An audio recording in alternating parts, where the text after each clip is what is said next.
Una clásica entre los clásicos. Una clásica entre las grandes.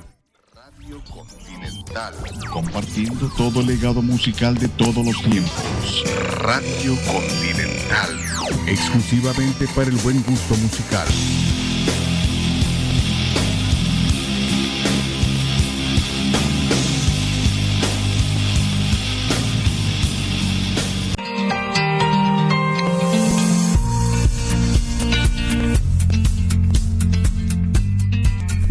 A su programa La Entrevista, donde tendremos para ti poesía, música, literatura, artes manuales y gastronomía, un ramillete de cultura en general. Este programa es conducido por Fernando Pérez. Comenzamos.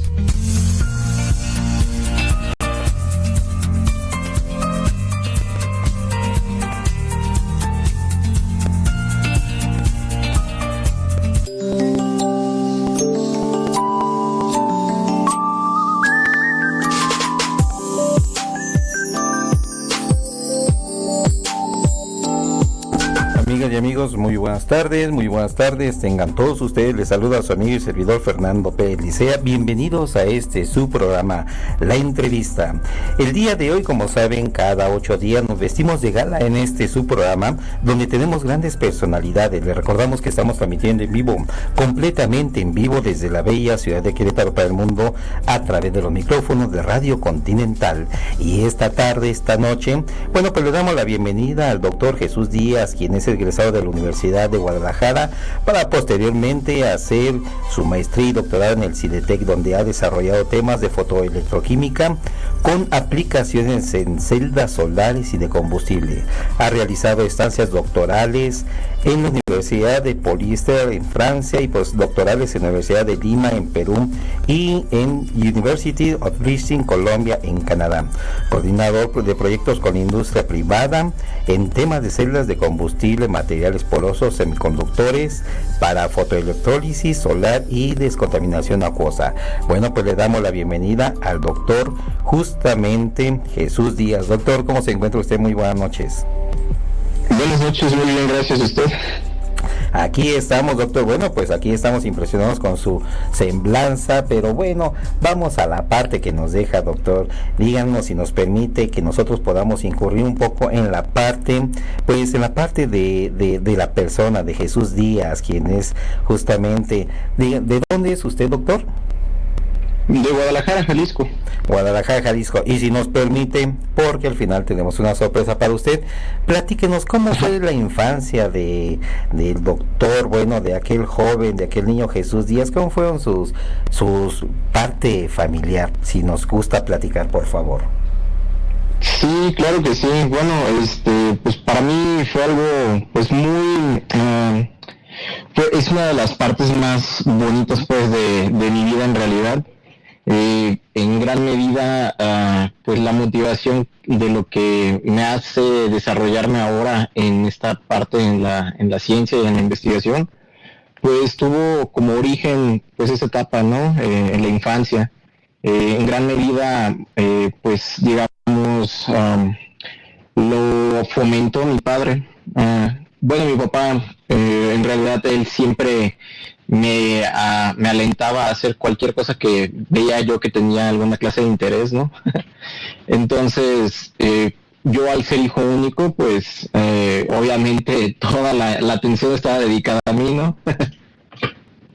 Siempre cuando se es hijo único, sí es una gran responsabilidad, ¿verdad? Porque como dice usted, toda la atención del papá, de la mamá, de la familia, de los tíos y demás, todos están enfocados en esa personita.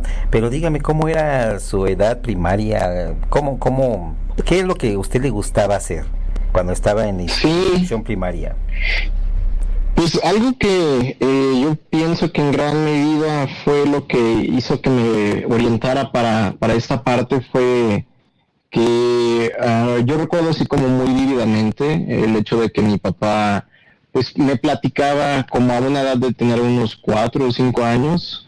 Él solía pues platicarme sobre historia y sobre el universo, ¿no? Como pues astronomía. Entonces me hablaba de los cuerpos celestes, de los planetas, de las distancias que habían entre el sol y la tierra, ese tipo de cosas.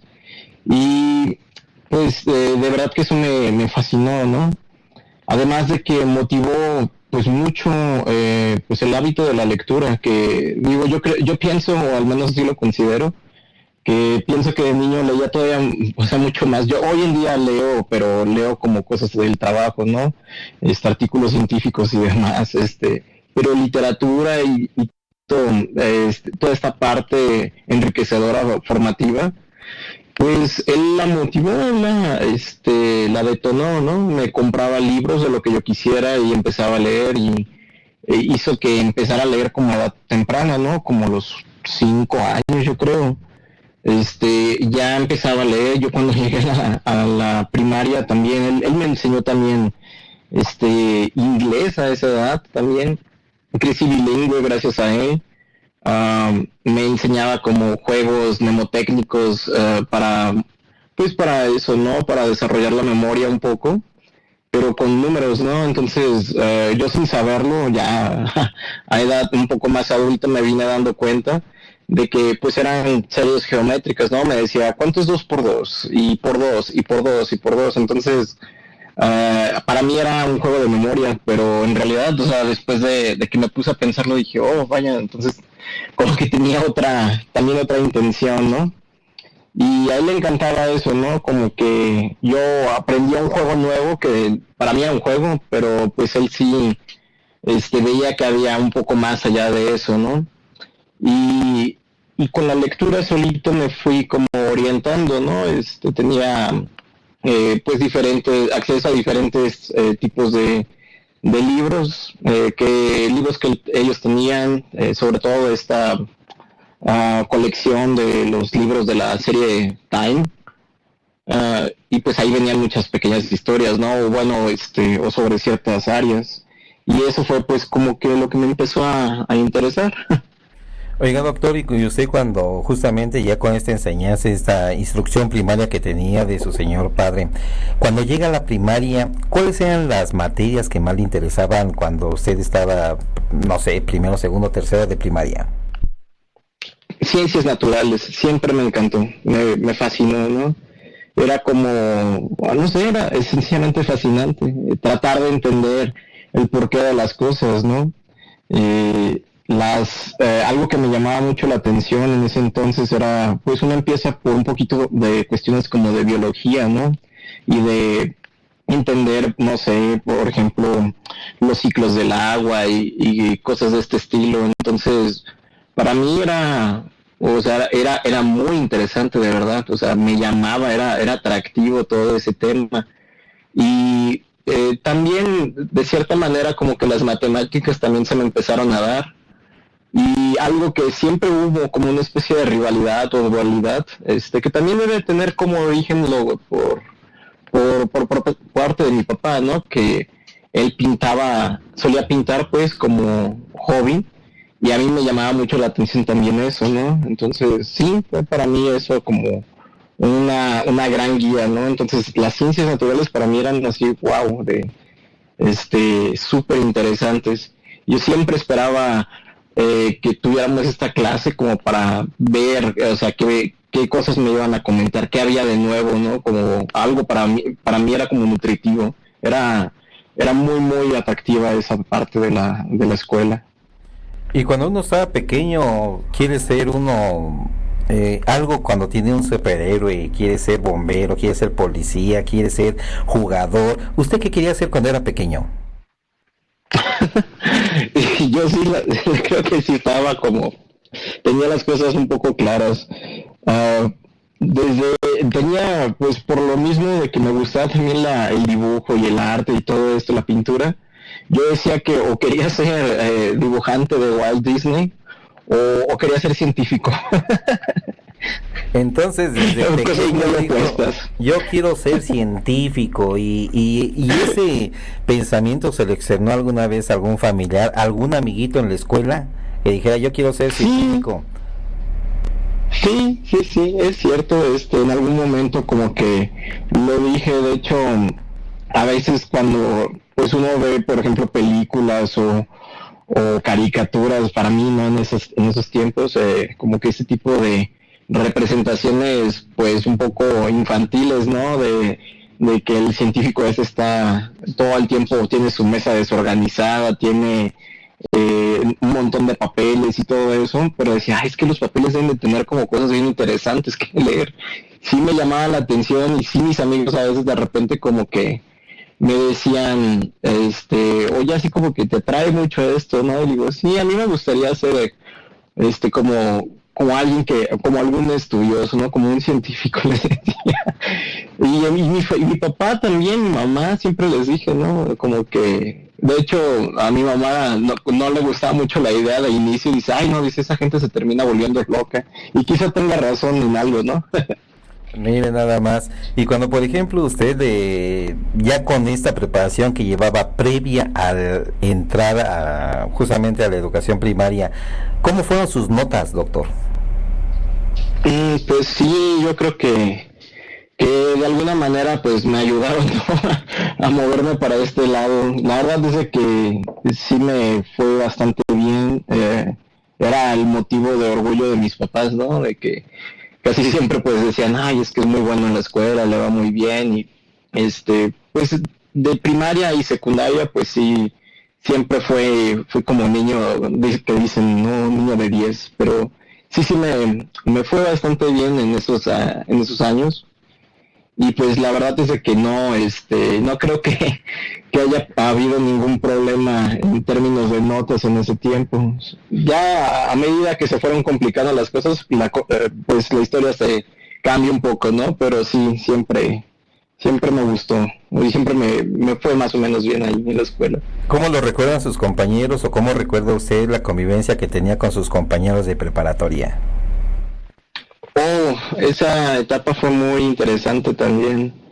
Sí, resulta que el modelo de educación de la Universidad de Guadalajara, que también involucra la parte de la preparatoria, la educación media superior, pues contiene muchas pues tópicos y materias que están no solamente relacionadas a ciencias duras, sino parte como de filosofía, parte de literatura, parte de arte, parte de psicología. Entonces como que es muy variado y le dan a uno muchas opciones, ¿no?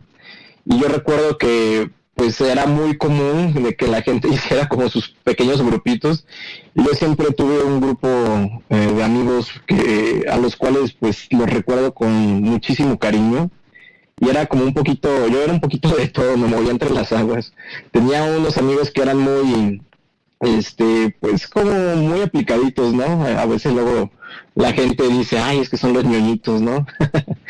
Y otros amigos, por el contrario, eran un poco más, digamos, les gustaba un poco más, disfrutar en ese tiempo, ¿no?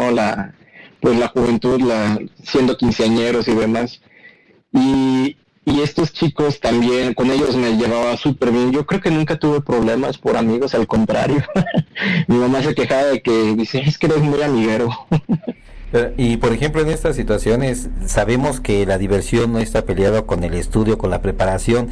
Dentro del grupo en el cual usted se encontraba, ¿era del grupo de los que estudiaban, de los cerebritos, de los nerds, o era justamente de aquellos que no querían ir a fiestas o que iban a fiestas y que eran la envidia de todos los demás alumnos porque a pesar de que se divertían, tenían la facilidad de todo asimilarlo de una manera sorprendente? ¿Cómo era usted justamente con su grupo? Pues sí, yo la verdad es de que fui un poco más calmado.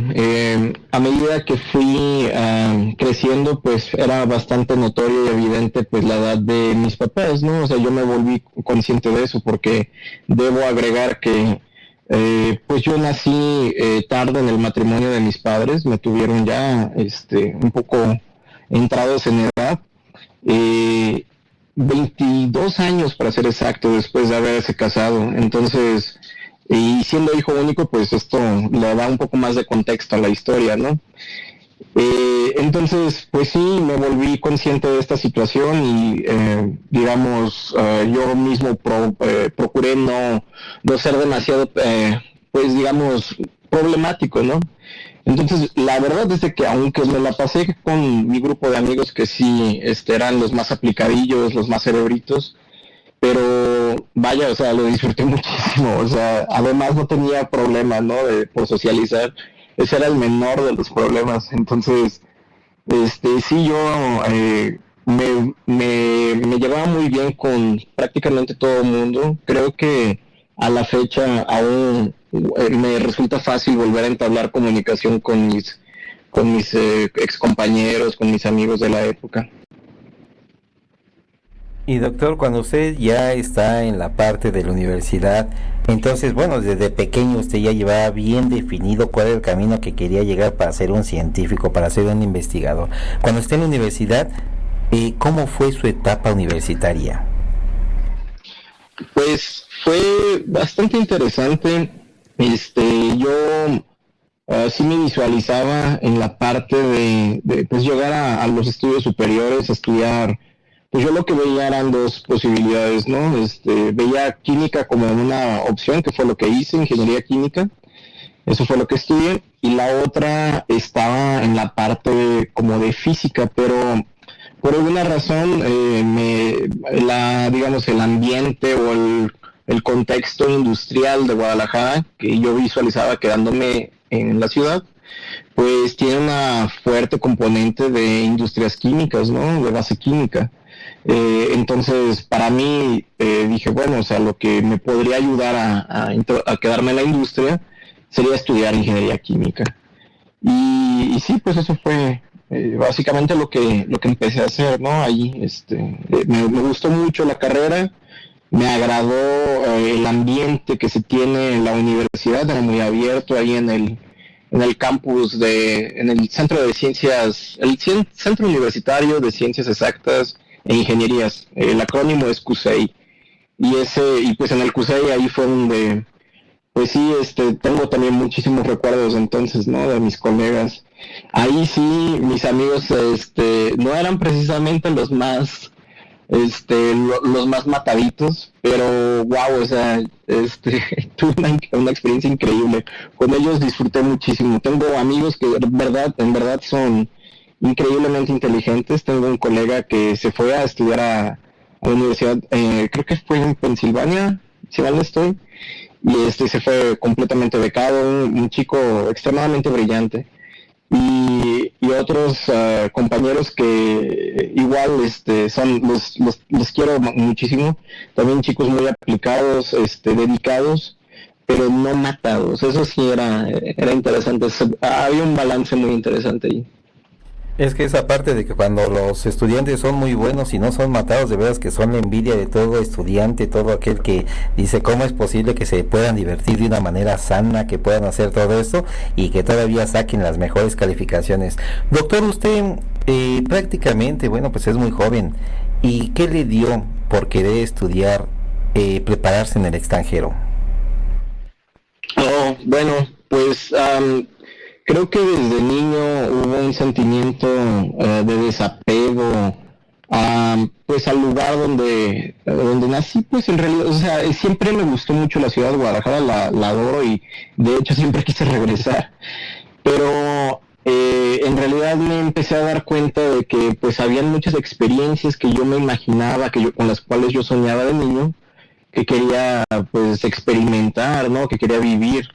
Entre ellas era el hecho de aprender idiomas, que pues ya traía un poquito la espinita con el inglés, ¿no? Entonces yo quería pues probar un poco más de esta experiencia.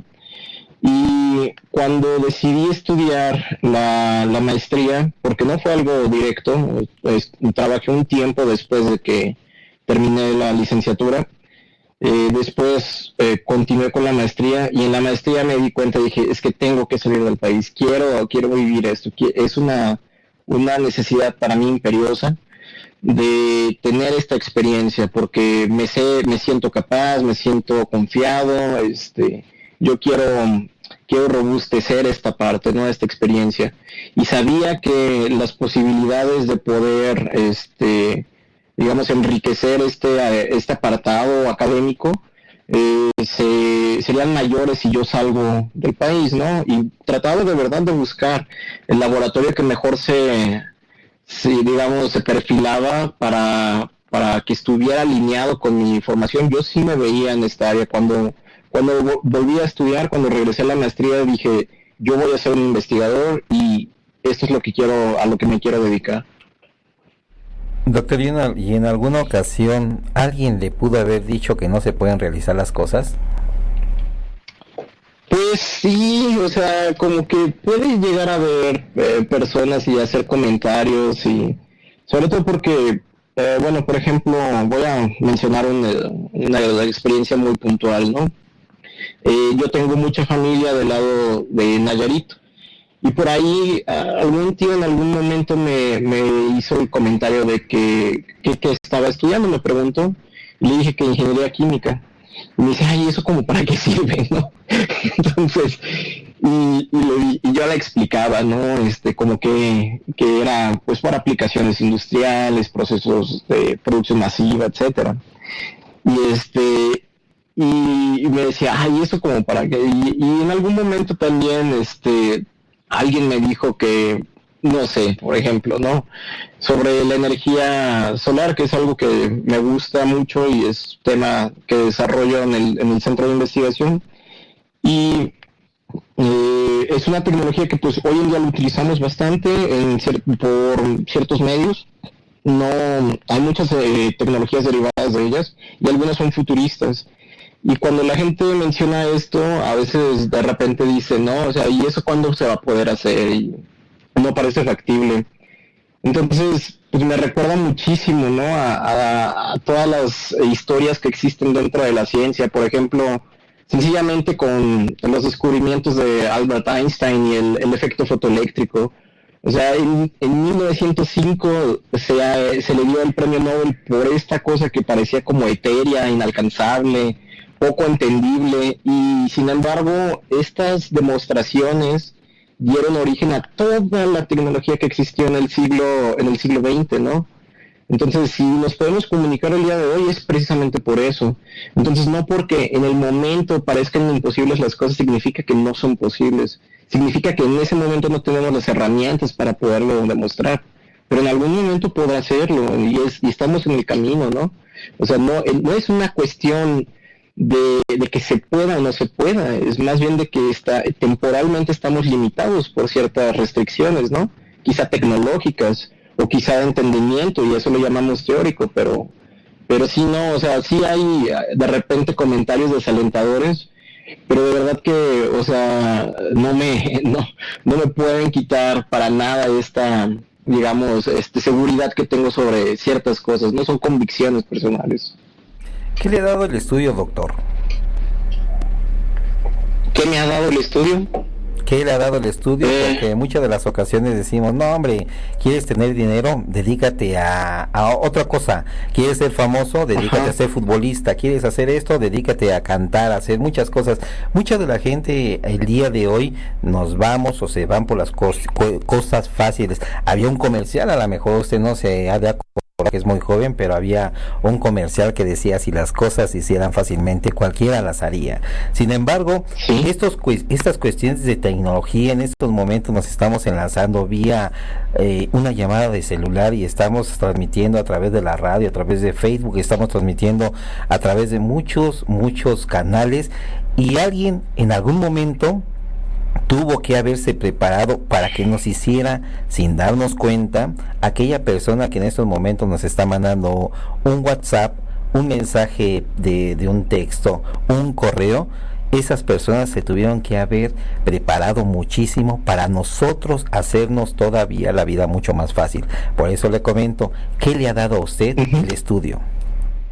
Yo creo que pues todo, o sea, en realidad desde motivación, desde satisfacción, me ha dado guía, rumbo. No es como si, yo no sé, yo creo que en algún momento todos nos hemos sentido perdidos, de no saber qué hacer a lo mejor con nuestras vidas. En algún momento de nuestra vida nos hemos podido hacer esa pregunta, pero yo desde chico dije, es que esto me lleva solo, esto lleva una fuerza, es como una inercia que a mí me conduce, me arrastra, y sin dudarlo, o sea, esto me ha llevado a donde estoy. La verdad es que yo siempre dije, ¿no? Y después de que estuve, no sé, en uno u otro lugar, fuera del país, decía, es que no me convence o no me motiva nada de un trabajo tanto como el hecho de que yo pueda desarrollarme, porque esto es como un todo, es como una herramienta, la ciencia y el estudio, todo esto es como una herramienta a través de la cual entendemos el mundo, pero a la vez entenderme a mí, me ayuda a orientarme, me ayuda a motivarme, y a la vez me da satisfacción. Y ciertamente, como menciona, ¿no?, lo que dijo, si todo fuera fácil, cualquiera lo haría, ¿verdad? Esto se lo he dicho a mis estudiantes, y cuando se desmotivan ellos y están haciendo sus experimentos y dicen, es que doctor, esto no me da, y le digo, es que precisamente por eso vale la pena hacerlo, porque va a llegar un punto donde has entendido las cosas y verás, y será sistemático, y no será una cuestión de suerte. Habrás resuelto cierto tipo de, pues, complicaciones que al final te permitirán hacer un experimento exitoso, y podrás entenderlo y podrás explicarlo, digo, si en el mejor de los casos, ¿no? Pero es cierto, o sea, esto es un método que permite discriminar a aquellos de los que de verdad quieren ir un paso más, tratar de entender, y es como una especie de, entre fascinación y obsesión, se necesita, es algo como un breve o un leve línea de diferencia que separa las cosas, ¿no? Es un equilibrio que ayuda a uno a motivarse y no a frustrarse. Entonces, pues sí, para mí esto me ha dado muchísimas experiencias, muchísimas gratificaciones, cosas que yo creo que no hubiera alcanzado de otra manera.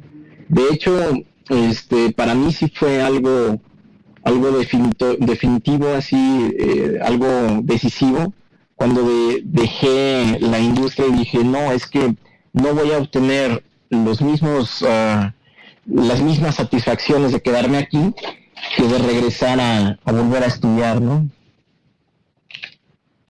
Exactamente, así es, doctor. Bueno, y pues esta noche nos viene usted a hablar justamente acerca de un proyecto orientado a la energía solar. Ahora sí, doctor, ¿sí?, después de habernos permitido pues conocer esa parte humana acerca de el científico, el investigador, el doctor Jesús Adrián Díaz, platíquenos de qué trata su proyecto, por favor. Pues gracias por todo el preámbulo y por toda la presentación. Pues sí, nosotros ahora en CIDETEC, pues bueno, justamente estamos desarrollando temas relacionados a la conversión de energía solar.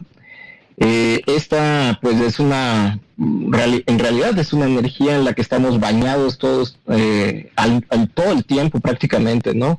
México es una locación en el mundo privilegiada que tiene alta irradiancia solar, y el poder utilizarla pues representa una ventaja sobre el resto de los países. Es probablemente uno de los recursos energéticos con los que ha soñado la humanidad en poderlo utilizar y aprovecharlo.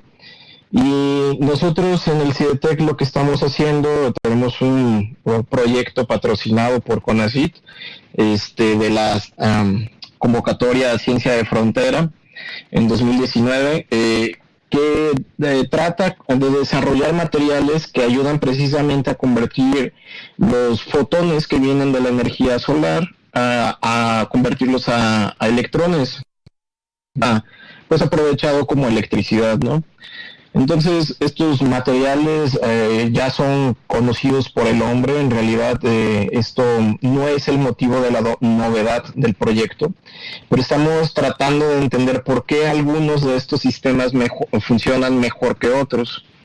Hay unos materiales muy famosos que la mayoría de nosotros habremos escuchado alguna vez, en algún momento, que se llaman semiconductores, y precisamente esa cualidad que tienen, esa calidad de medio conducir, como lo indica el nombre, pues les permite ser útiles para que precisamente bajo la radiación solar empiezan a conducir, generan estas cargas. Los fotones se convierten en electrones al separar las cargas internas del material y por medio de ciertos equipos podemos aprovecharlos, ¿no? En nuestro caso, lo que nosotros tratamos de entender es esta parte de los procesos internos, ¿no? ¿Por qué los materiales, algunos de ellos, nosotros elegimos unos materiales que les llamamos, que tienen un nombre, se les llama perovskitas?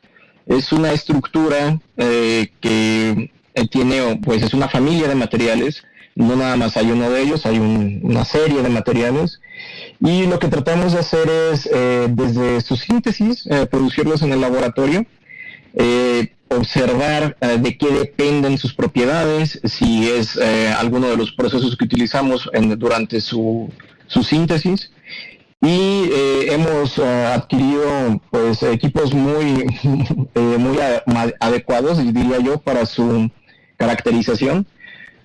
Pudimos conseguir un simulador solar que pues es de la última generación, utilizando diodos LED, que son los que utilizamos, por ejemplo, para, pues, en todo, ¿no? Hasta en las pantallas y en los celulares y demás. Pero este arreglo de LEDs permiten simular el espectro de la luz solar y lo hacen con un alto grado de eficiencia. Podemos controlar el espectro de la luz, podemos controlar las longitudes de onda, sus potencias individuales, y a través de eso pues estudiamos estos materiales. Pero la verdadera novedad del proyecto radica en la manera en la que nosotros estamos aprendiendo de los materiales. Durante mi etapa de postdoc, cuando estaba en Canadá, colaboré con el que es ahora mi colega en este proyecto, el doctor Thomas Holm, que ahora pues él es oriundo de Noruega y radica nuevamente en Noruega, trabaja allá, pero mantenemos esta colaboración. Entonces este proyecto nos permite ahora colaborar internacionalmente. Él ha venido aquí a Querétaro a hacer algunas mediciones y juntos pues desarrollamos una técnica electroquímica. Esa es verdaderamente la novedad. Es una técnica que tiene previo del aprendizaje de técnicas clásicas, lo hemos llevado a unas condiciones de estudio que nos permiten entender mejor cómo funcionan estos materiales.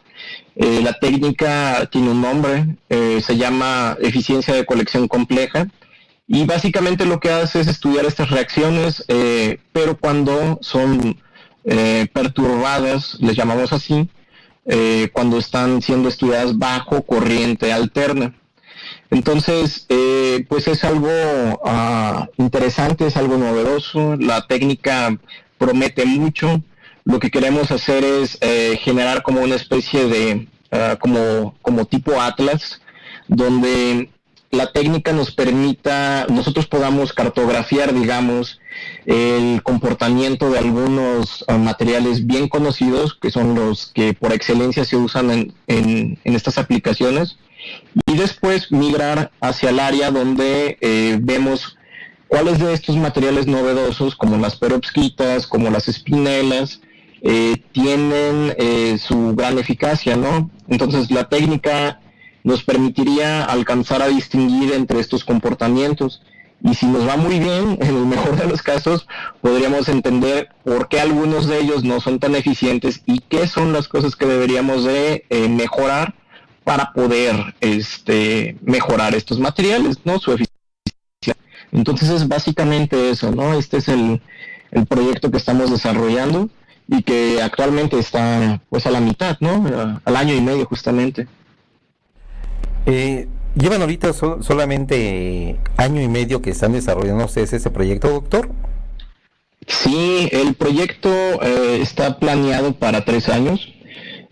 Tuvimos ahí durante la pandemia a todos nos afectó, ¿no? Entonces hubo un poco de retraso, pero finalmente se aprobó y sí, el proyecto terminaría en 2023. Nosotros estamos desarrollando la parte medular que corresponde precisamente a esta técnica. Hoy vengo del laboratorio de hacer mediciones con esta técnica, y estamos integrando a medida que vamos mientras se va desarrollando el proyecto, vamos agregando nuevas componentes, ¿no? Cosas que no habíamos pensado y que se han vuelto pues una realidad. Solo para poner un poco de relieve sobre este asunto, en la semana pasada mi colega, el doctor Gianluca Casanova, estuvo con usted y él desarrolla un área que se llama microfluídica para sensores. Entonces, esta técnica que nosotros estamos usando también se benefició de la infraestructura que el doctor ha conseguido, ¿no? En el centro, que son estas impresiones 3D, ¿no? Entonces, hoy en día las celdas, antiguamente las maquinábamos, es decir, utilizamos una fresadora controlada por computadora y hacíamos los cortes de los materiales para generar las celdas. Pero hoy en día con estas tecnologías ya podemos integrarlas y tenemos control sobre y precisión para crear piezas que pues no se podían antes. Antes no podíamos generar ángulos internos rectos, por decir algo, ¿no? En las cavidades.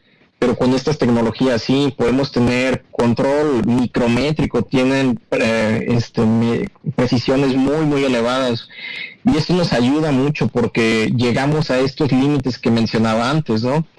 Antes no podíamos demostrar algo porque pues no existían las herramientas, pero hoy en día sí. Pero esto permite progresar más rápidamente. Entonces, todo el cuerpo del conocimiento científico se beneficia mutuamente, ¿no? Es como se retroalimenta. Y pues sí, ahora a pesar de que vamos a la mitad del proyecto, pues estamos progresando rápidamente gracias a esto, a estas herramientas disponibles. ¿Podemos decir, doctor, que la tecnología y la técnica que ustedes están desarrollando es de origen mexicano? Pues sí, en realidad, sí, si llega a ser exitoso esto, pues podría ser una técnica que tiene mitad, bueno, al menos la mitad, ¿no? Mexicana. Con mi colega, el doctor Holm, pues él propuso toda esta, digamos, el planteamiento teórico. De eso ya lo reportamos, lo publicamos hace un par de años. Y la parte técnica o tecnológica que involucra el desarrollo de que se hagan posibles las cosas, la técnica, como usted menciona, pues es la parte en donde yo he estado pues aportando. En realidad, hoy en día los experimentos se hacen aquí en México. Con él tengo discusiones pues cotidianas, donde hablamos y discutimos de los experimentos, pero en realidad yo los estoy haciendo aquí. Entonces, pues sí, podría decirse que sí. Ustedes, dentro de la hipótesis que me imagino que han estado postulando para este proyecto, al final de que ya hicieron tanto trabajo después de 3 años, ¿puede ser que la hipótesis que ustedes formularon desde un principio sea negativa, que no sea lo que ustedes estaban esperando? Sí, claro, es muy posible, también es muy posible porque todo se basa en que nosotros seamos capaces de distinguir entre los procesos, ¿no? Que ocurren internamente. Entonces, la técnica tiene limitantes de cierta manera. A lo mejor profundizaríamos mucho sobre eso, pero solo para que quede como de manera así general, que se pueda entender, es que a veces las diferencias son demasiado sutiles, demasiado pequeñas, ¿no? Entonces, mientras que esta técnica nos permitiría a nosotros poder distinguir entre ello, puede ser el caso de que los materiales que elegimos pues en realidad no tengan grandes diferencias a ciertas, digamos, utilizando ciertas resoluciones en ciertas escalas. Entonces, pudiera ser el caso, sí, es una posibilidad, pero en realidad hasta ahora hemos tenido la capacidad de distinguir entre ciertas reacciones. Y creo que se está notando, creo que es notorio. Entonces, hasta este punto todavía no perdemos las esperanzas. Son muchos los esfuerzos, todos los recursos, tanto humanos como económicos, que se están, me imagino, que inyectando este tipo de proyectos. En un momento dado, ya cuando el proyecto ya esté en año y medio, que ya esté pues prácticamente terminado, ¿qué va a beneficiar más? ¿Va a beneficiar a la cuestión científica? ¿Va a beneficiar a la cuestión industrial? ¿O también de qué manera puede beneficiar a la sociedad? Pues bueno, Primordialmente sí, el objetivo es desarrollar como una herramienta que le pueda servir a otros investigadores para discernir estas sutiles diferencias entre los materiales. Hay muchísimos grupos en el mundo que están dedicados al desarrollo de materiales para mejorar eficiencia de ciertos tecnologías, ¿no? En nuestro caso, si las cosas van bien, podría generar esta clase de interés en la sociedad para poder demostrar que existen, que hay posibilidades de volver, viables ciertas tecnologías.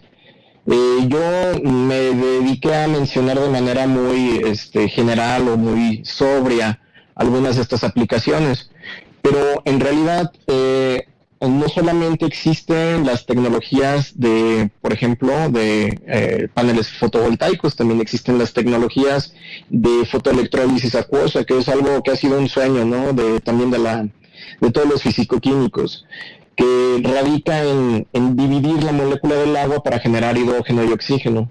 Entonces, unos materiales que estamos utilizando en este proyecto tienen esa aplicación. Entonces, si nosotros fuéramos capaces de utilizar el agua para poder generar hidrógeno, el hidrógeno es un vector energético, es como, por así decirlo, un combustible.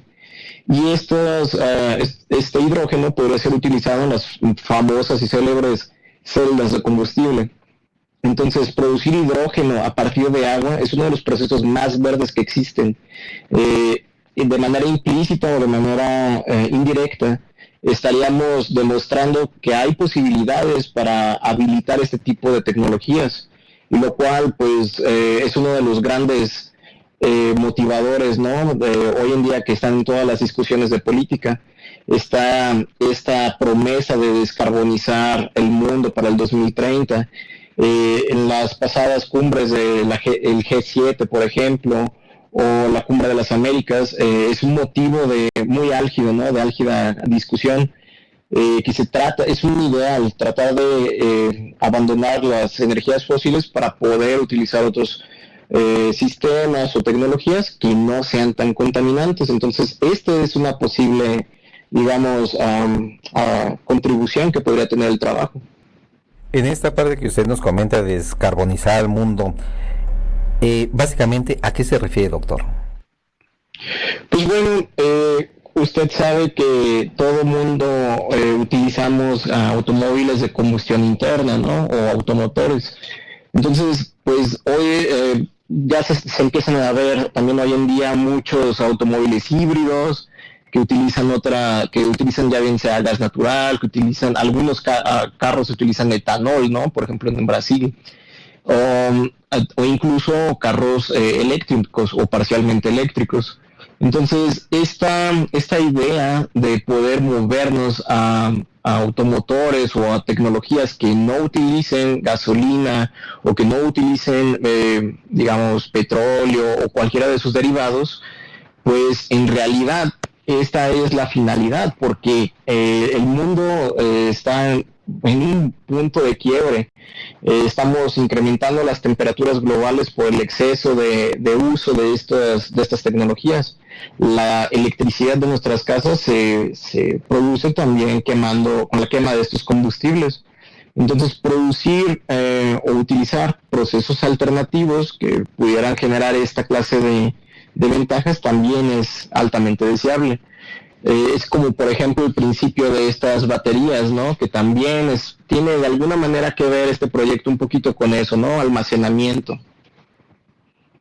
Nosotros, bueno, en nuestro programa somos apolíticos, no nos gusta entrar dentro de la política porque ya sabe que todo mundo en éxito son expertos, ¿verdad? Todo mundo tiene la razón y bueno, sí. Pero usted como investigador, como hombre de ciencia, como científico, ¿cómo contempla o cómo ve usted la cuestión de que hay muchos gobiernos a nivel mundial que todavía están no muy a favor de la utilización de energías limpias? Pues bueno, como usted menciona, ¿no? Existe diferentes intereses, ¿no? Yo lo que podría decir es de que es algo inevitable, ¿no? O sea, vamos a tener que migrar a eso sí o sí en algún momento. ya lo tenemos a veces hasta, digamos, muy platicado, muy digerido por medios hasta tanto un poquito, digamos, graciosos o infantiles o caricaturizados, como, no sé, películas, series y demás, donde vemos esos futuros posapocalípticos, ¿no? Donde los humanos estamos padeciendo por el exceso de contaminación y demás. Entonces, la verdad es de que tenemos muchísimos elementos para observar que esto es una realidad, es algo que está ocurriendo. Entonces, no quererlo ver, pues es como querer tapar el sol con un dedo, ¿no?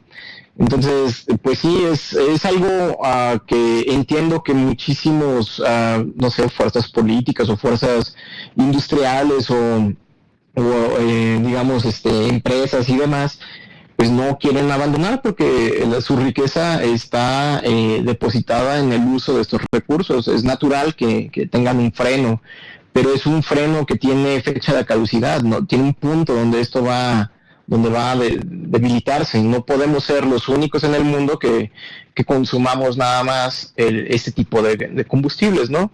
O cualquier otra nación en el mundo. No hay ninguna nación en el mundo que sea completamente autosustentable. Hoy en día dependemos de todo el intercambio comercial y de energéticos y demás, ¿no? Entonces es algo que eventualmente ocurrirá. Entonces no hay manera de detenerlo. Es la dirección que lleva todo este cambio. Exactamente, porque por ejemplo ya hay muchos fraccionamientos, muchas casas habitación que ya en la parte del consumo del gas para el calentador de agua ya no es muy funcional. De hecho ya lo están cambiando.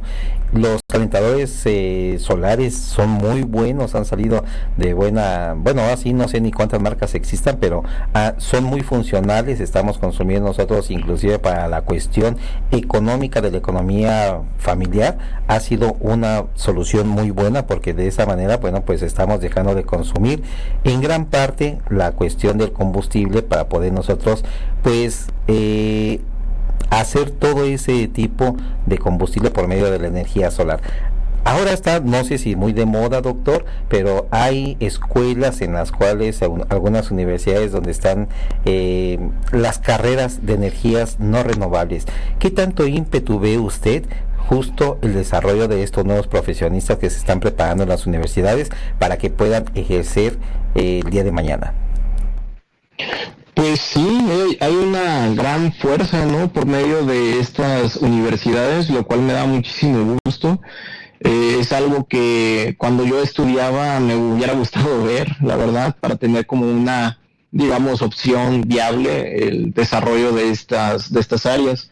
Sí, yo sí pensaba que no se hacía, cuando estaba en la licenciatura, pues recién empezaba y decía, pues yo creo que no hay en México investigación en energía. Claro que la hay, y claro que hay apoyos, de solamente que no se mencionan, no se le da a conocer a los estudiantes en el tiempo que lo requieren. Yo pienso que sí es algo bastante motivante ver que existe todo este tipo de nuevas carreras. Creo que son muy jóvenes todavía algunas de ellas. Se requiere un poco más de, digamos, promoción, un poco más de fortalecimiento y sobre todo que colaboren con instituciones que ya llevan un poco de camino recorrido. Por ejemplo, el hecho de que algo que está funcionando bastante bien es las estancias, ¿no? Las estadías que hay de estas universidades, que precisamente en el CIDETEC hemos llegado a tener estudiantes provenientes de estas instituciones y que realizan su estadía, y pues es muy gratificante ver que ellos se van contentos, ¿no? De ver que se pueden hacer cosas, que hay aplicabilidad de estos procesos. Entonces, pues sí, estamos trabajando en eso. Creo que hay todavía potencial, hay futuro, y lo que sí me gustaría ver es de que hubiera un poco más de difusión y propaganda de esto, ¿no? Que también en cierta responsabilidad recae de esto sobre, pues, tanto el gobierno, tanto la sociedad misma, ¿no? Nosotros mismos tenemos que hacer mayor divulgación, mayor promoción de lo que hacemos para que llegue a los estudiantes, a los jóvenes, y que precisamente sepan de la existencia de todas estas opciones que están disponibles para ellos. Muy bien, doctor. Bueno, pues tenemos bastantes aquí mensajes. Le manda felicitar, le manda saludos Mayolita Reséndiz, Pati Balbás, Justina Zorría, Orte Castro, de Guadalajara, Jalisco, Anita Hernández, nuestro buen amigo del Concilio de Motociclistas de Querétaro, nuestro buen amigo Gato, también le manda saludos desde Argentina. Le pregunta nuestra amiga y socia Marce Siciliano, le pregunta desde Argentina que cómo ve usted al universo como relación entre la contribución de su proyecto a la cuestión solar. Oh, bueno, es muy global eso, pero pues la verdad es que pues, ¿qué podría decir, no? La principal motivación ha sido pues el sol, ¿no? Que no solamente para mí, sino para montones de generaciones de estudiosos del tema. Entonces, el verse, por ejemplo, ahora que estoy aquí en Querétaro, pues teniendo tanto sol todos los días, como a veces me hace pensar, ¿por qué no podemos utilizarlo? O sea, hay tanta energía disponible todos los días y que que sencillamente está allí nada más, ¿no? ¿Por qué no idearnos maneras de aprovecharlo? Como usted dice, ¿no? Sencillamente con los calentadores, que es una tecnología ya probada y demostrada, y funciona muy bien, ¿no? Entonces, teniendo sencillamente evidencia tan básica como esa, de que hay procesos sencillos con los que podemos utilizar y aprovechar la energía que se nos da de gratis todos los días, ¿por qué no idear algunos otros más eficientes? Y claro, o sea, eso es un motivador todos los días. Tengo el sol que me lo recuerda a diario. Sí, inclusive ahorita que comenta usted acerca de los calentadores solares, aun cuando está el clima más bien dicho nublado, aún tenemos agua caliente, y eso ha estado por los siglos de los siglos, y amén. Ha estado el sol ahí puesto hasta que algún día alguien se le ocurrió y dijo, vamos nosotros a utilizarlo, ¿verdad, doctor? Claro que sí, exactamente. Así es, doctor. Bueno, doctor, ¿algún saludo que usted quiera mandar a través de nuestras redes sociales que estamos transmitiendo ahora también por Facebook y también por todo lo que es Radio Continental? Más de 32 países están en estos momentos escuchándole. ¿A quién le quiero saludar, no? O sea, por principio de cuentas, agradecer a todos los radioescuchas, a la gente que se comunicó y que nos saluda, y pues especialmente pues a mi familia. Yo creo que mi mamá le va a dar gusto escucharme, ¿no? En algún momento. Yo creo que le voy a compartir el vínculo, pero pues a toda la gente con la que me he topado en la vida, ¿no? En realidad, que han sido parte de todas estas experiencias que me hizo recordar desde primaria y secundaria, en la universidad, mis amigos Javier, Adrián, mi tocayo Adrián Chávez, que es esta persona súper inteligente que acabo de volver a toparme de vuelta con él en la vida, Javier Bernache, no sé, Manuel, Rubén, todos esos colegas que tuve en la licenciatura, César, por Dios, o sea, hay muchísima gente, mis estudiantes de laboratorio, bueno, Jessica, pues José Carlos, mis colegas en CIDETEC, en realidad, o sea, hay muchísima gente que me ha orientado, ha sido como los pivotes con los que he rebotado y que me orientan, ¿no? Para toda mi familia, evidentemente, ¿no? O sea, no sé, me haría falta tiempo. Doctor, en un momento dado, a todas las personitas que nos están haciendo el favor de estar escuchando en estos momentos, y que sabemos que, bueno, como lo vamos a dejar nosotros en internet, nos van a escuchar por los siglos de los siglos, y amén, hasta que se descubra otra cuestión del internet. ¿Qué les diría a ustedes justamente a aquellas personas de la preparación? ¿Por qué se deben de preparar? Pues es como lo que yo probablemente le diría si yo me volviera a encontrar a mí mismo en una etapa de mi niñez. Yo lo que les diría es que sería la mejor decisión que pudieran tomar en la vida. O sea, es increíblemente gratificante. O sea, jamás va a ser decepcionante, jamás, de verdad. habrá de ser decepción. Estudiar les llevará a conocer y alcanzar su propia felicidad, porque ellos mismos definirán con eso su orientación en la vida. Lo que quieran ser lo lograrán, siempre y cuando lo hagan con pasión, con gusto, con ganas. Y es que la misma ciencia retroalimenta. No es como que me voy a dedicar a ser químico, me voy a dedicar a ser físico. No, es que ellos, leer, saber, conocer, aprender, te da forma, te da dirección. Y lo mejor del mundo para mí es que te da satisfacción. Es como un todo en realidad.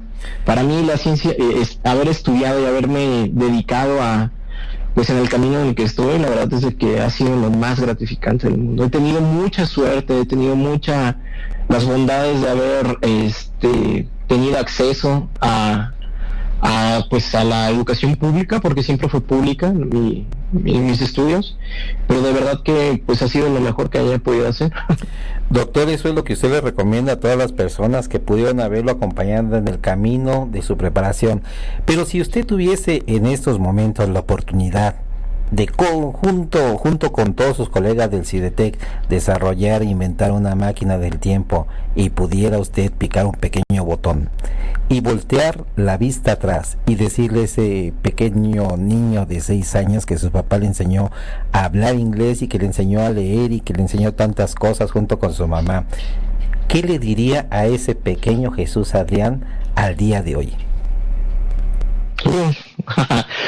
Yo lo que le podría decir es de que continuara siendo él, que hiciera lo que él quisiera, porque en esa dirección eventualmente terminaría haciendo lo mismo probablemente.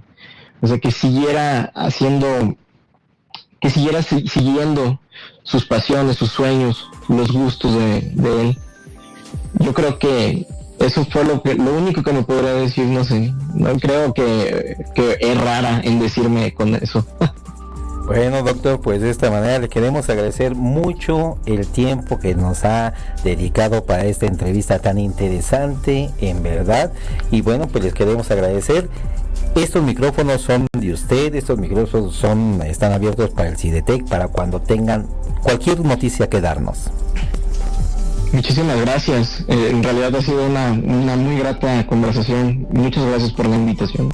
Bueno, no, al contrario, doctor, muchas gracias. Y bueno, amigas y amigos, muchas gracias por haber estado con nosotros. Este fue su programa, La Entrevista. Les recordamos que hemos transmitido en vivo, completamente en vivo, desde la bella ciudad de Querétaro para el mundo, a través de los micrófonos de Radio Continental.